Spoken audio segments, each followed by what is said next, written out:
अब हर घर में रावण बैठा, इतने राम कहां से लाऊं, इतने राम कहां से। तो हर एक के अंदर तमो प्रधानता, संसार में तमो प्रधानता आ गई, मनुष्य आत्माओं के अंदर तमो प्रधानता आ गई, बुराइयों में लिप्त हो गया मानव और एक दूसरे की कमियां निकालने में लगा है। एक चित्रकार ने एक सुंदर चित्र बनाया और चौराहे पर लगा दिया और उस पर लिख दिया नोट में, किसी चित्र में जो जो कमी दिखाई दे रही हो उसमें पॉइंट लगा, उस जगह पर बिंदु लगा। शाम को जब चित्रकार पहुंचा चित्र लेने के लिए तो देखा कि पूरे चित्र पर बिंदु लगे हुए थे, वो चित्र पूरा बिगड़ गया। दूसरे दिन चित्रकार ने फिर से चित्र बनाया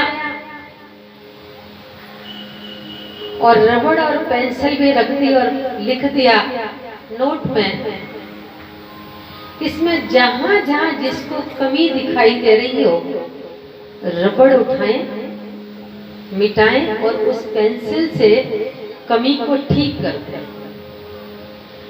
बताओ क्या हुआ होगा, क्या हुआ होगा? किसी ने ठीक किया होगा? शाम को जब चित्रकार पहुंचा, वो चित्र ज्यों का त्यों था। तो कमियां तो निकालता है इंसान, लेकिन परमात्मा कमी देखता है इंसान पर, परमात्मा कमियों को हमारे अंदर से निकालता है, हमारी कमियों को निकाल करके हमको ठीक करता है। ये श्रीमद् भागवत कथा मानव को मानव बनाती है। आज मानव तो है लेकिन मानव के रूप में दानव हो गया है। तो दानव को मानव और मानव को देवता समान बनाती है श्रीमद् भागवत कथा, क्योंकि आज मानव मानव नहीं रहा, आदमी आदमी से डर रहा है, आदमी आदमी से डर रहा है, आदमी को लूट कर घर भर रहा है, आदमी को मार कर मर रहा है, आदमी की आदमीयता कब की हो गई विदा और आदमी ही मारता मर रहा है, आदमी की शक्ल से डर रहा है, आदमी की शक्ल से डर रहा है आदमी। तो आज संसार में दानवों की कमी नहीं है। 3 प्रकार की प्रवृत्ति होती है, एक मानव प्रवृत्ति, एक देव प्रवृत्ति, एक दानव प्रवृत्ति। तो देव प्रवृत्ति क्या है? देव प्रवृत्ति है कि तेरा सो तेरा और मेरा भी तेरा, यह है देव प्रवृत्ति। आज संसार में यह प्रवृत्ति कहीं दिखाई नहीं देगी, कोई नहीं कहेगा कि मेरा भी तेरा है। इसलिए देवताओं के हाथ वरदानी हाथ दिखाए जाते हैं, तेरा तो तेरा है ही और मेरा भी तेरा है। देवियों के हाथ देने वाले दिखाए जाते हैं।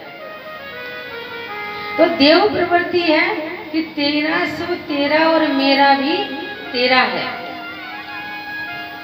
ये संसार में कहीं दिखाई नहीं देती। मानव प्रवृत्ति क्या है कि मेरा सो मेरा और तेरा सो तेरा, ये प्रवृत्ति भी कहीं कहीं दिखाई देती है लेकिन बहुत कम। दानव प्रवृत्ति क्या है कि मेरा सो मेरा और तेरा भी मेरा, कि राम नाम जपना और पराया माल अपना। अच्छा भला आदमी जा रहा है, रास्ते में कहीं अंधेरा है या अकेला है, सुनसान जगह है, तो कुछ लोग मिल जाएंगे, बंदूक दिखाएंगे, मोटरसाइकिल ले लेंगे, गले में चेन पड़ी होगी वो ले लेंगे, मोबाइल ले लेंगे, पर्स ले लेंगे, मार जाएंगे, नहीं मारेंगे तो अधमरा करके छोड़ जाएंगे। तो ये संसार में प्रवृत्ति हो गई है कि मेरा सो मेरा है ही और तेरा भी मेरा है। आज इंसान अपने दुख से दुखी नहीं है, दूसरे के सुख से दुखी, दूसरे के सुख से दुखी।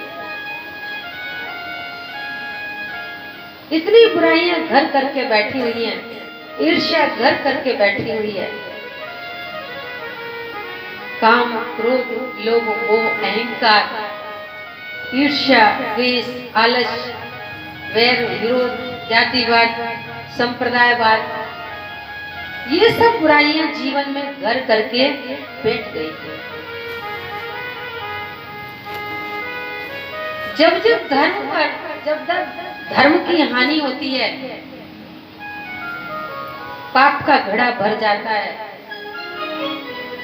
धर्म का नाश हो जाता है, तब भगवान अवतार लेते हैं। और अवतार लेना, एक अवतार होता है और एक जन्म होता है। भगवान गर्भ से जन्म नहीं लेते, भगवान का तो अवतरण होता है, अवतार होता है। कहते ना, भय प्रकट कृपाला दीन दयाला कौशल्या हितकारी, वो प्रकट होते हैं।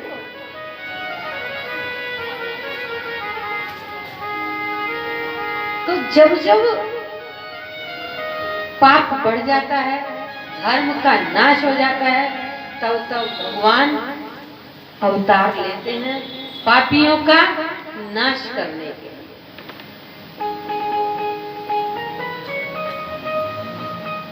अहंकार को मिटाने के लिए। तो कल हम सुन रहे थे कि जब राजा परीक्षित जी को मालूम पड़ा कि मेरी मृत्यु इन 7 दिनों में ही होनी है, तो उन्होंने श्री सुखदेव जी को साष्टांग प्रणाम किया और कहा, मेरी मुक्ति का मार्ग बताओ, मेरे जीवन के 7 दिन ही शेष हैं। तब श्री सुखदेव जी ने श्रीमद् भागवत कथा का रसपान कराया, जिसमें 24 अवतारों की कथा आती है। लेकिन भगवान के कुछ मुख्य अवतार भी हैं। तथा ब्रह्मा जी को संकल्प उठा और सृष्टि रची। संकल्प से ही सृष्टि रची। वो कैसे सृष्टि रचते हैं? आध्यात्मिक तरीके से संकल्प की रचना, मुख की रचना। आप कुछ समय बाद जानेंगे कि मुख की रचना कैसे होगी। तो अवतारों की कथा में ब्रह्मा जी ने अपने पुत्र कर्दम ऋषि को कहा कि तुम्हें सृष्टि को बढ़ाना है।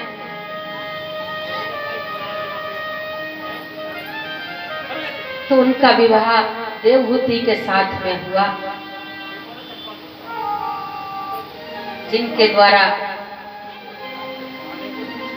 9 कन्याएं हुई और 10वें पुत्र के रूप में कपिल भगवान का अवतार हुआ। और उन्होंने जैसे ही अवतार हुआ तो कर्दम ऋषि तो तपस्या के लिए चले गए। लेकिन देवहूति ने कहा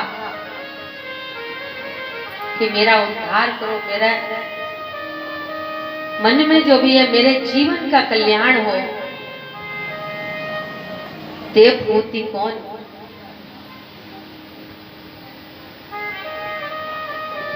जो आत्मा शुरू में सृष्टि पर थी, वो सर्व दिव्य गुणों से संपन्न थी आत्मा। सतो प्रधान आत्मा थी। जब धीरे धीरे करके